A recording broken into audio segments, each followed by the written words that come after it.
USA 9. So you've heard this plenty. The virus is an invisible enemy. Well, we're about to make it all too visible. Take a look. This is a virtual fly-through of the infected lungs of a local COVID-19 patient. It's the work of a surgeon at GW Hospital in D.C. I'll let Dr. Keith Mortman explain what we're seeing. Everything in yellow is abnormal. So the thing that's very startling is you can see how this is not confined to any one part of the lung. This affects both lungs, and it affects each lung diffusely, all different parts. So the doctor says if this is sobering, all of that lung damage that you see here, and it persuades more people to practice social distancing, well, that alone will save lives. All right, fam, so we're all in this together, and one of the best ways to cope with the stress is to focus on the good. First, a little beacon of hope from the National Cathedral. A stonemason found a hidden gem in the crypt. 5,000 gems, actually. They're those N95 respirator masks in short supply at hospitals. They've been sitting in the cathedral untouched for about, a decade. Well, today, the cathedral donated them to MedStar Hospital and Children's National. We're thrilled to be able to have something coming out of this cathedral, even though the building is closed, that can help a lot of wonderful folks. Church leaders checked in with the CDC, and the masks are okay to use, which is great news. All right, so no, we can't see the panda bears at the zoo, but we can see teddy bears in the windows. A couple living at McLean Gardens in Northwest D.C. had a lovely idea. Hey neighbors, stick a teddy bear in your window. We'll let the kids go on a bear hunt, yes, while practicing safe social distancing. Want to go along? Well, you can follow at Bear Hunt MCG on Instagram.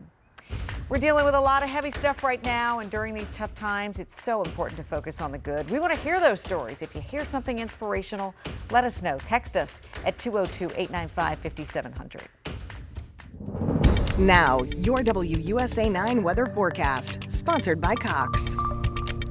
All right, so we made it through today. Tomorrow is the payoff, right, Top?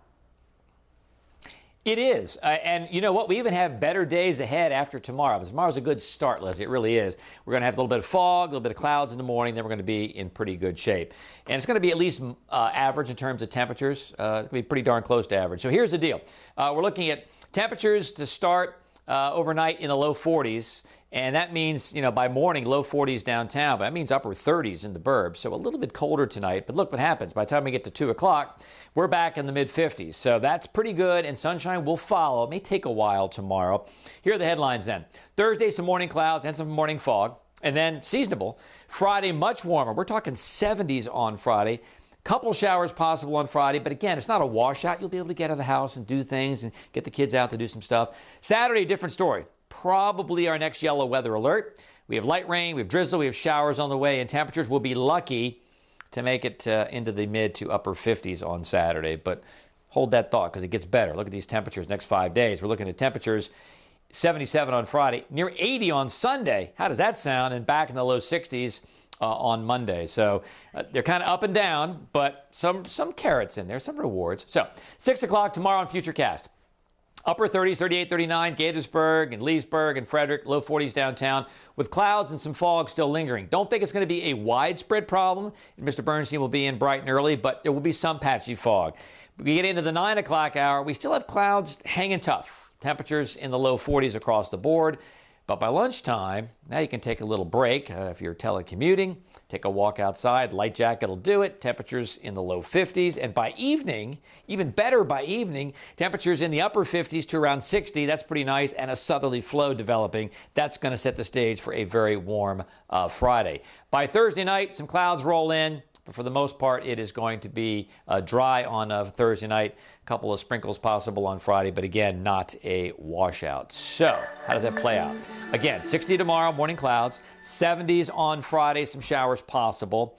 Saturday, again, probably a yellow weather alert, light rain and drizzle. Now, I will say it doesn't look great, but it's not going to be heavy rain. So you can get the kids outside. You put them in some rain gear. And then we're looking at 70s near 80 on Sunday. Couple showers possible, not a washout. We're in good shape on Monday. And Tuesday, clouds come in. Next chance of showers.